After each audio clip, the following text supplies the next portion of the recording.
I am indebted to my father for living, but to my teacher for living well. I am not afraid of an army of lions led by a sheep, I am afraid of an army of sheep led by a lion. When we give someone our time, we actually give a portion of our life that we will never take back. Through every generation of the human race there has been a constant war, a war with fear.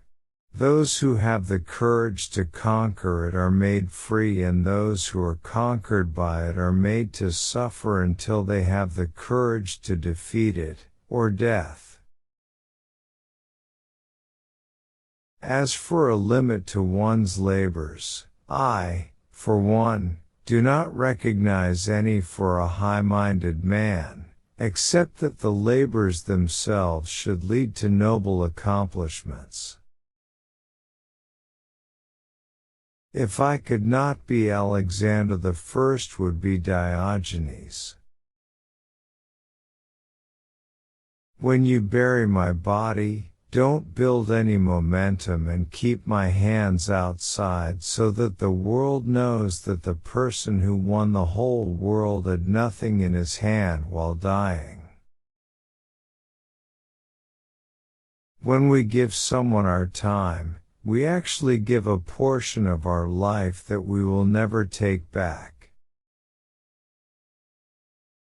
An army of sheep led by a lion is better than an army of lions led by a sheep.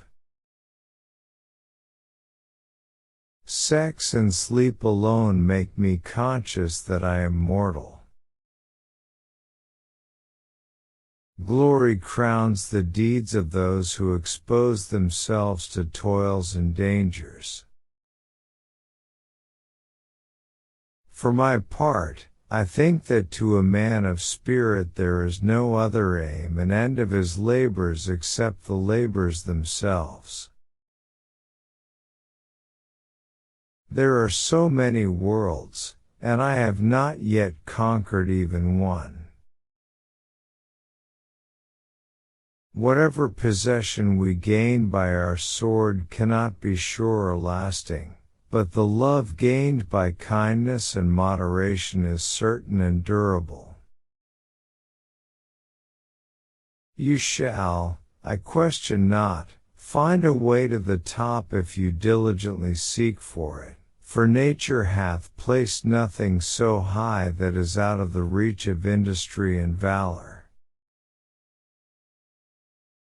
For my own part, I would rather excel knowledge of the highest secrets of philosophy than in arms. Let us conduct ourselves so that all men wish to be our friends and all fear to be our enemies. As for a limit to one's labors, I, for one, do not recognize any for a high-minded man, except that the labors themselves should lead to noble accomplishments.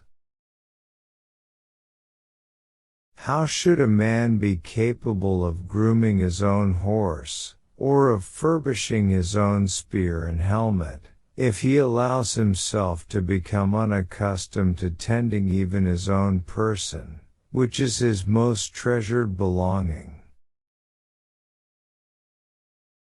Who does not desire such a victory by which we shall join places in our kingdom, so far divided by nature, and for which we shall set up trophies in another conquered world?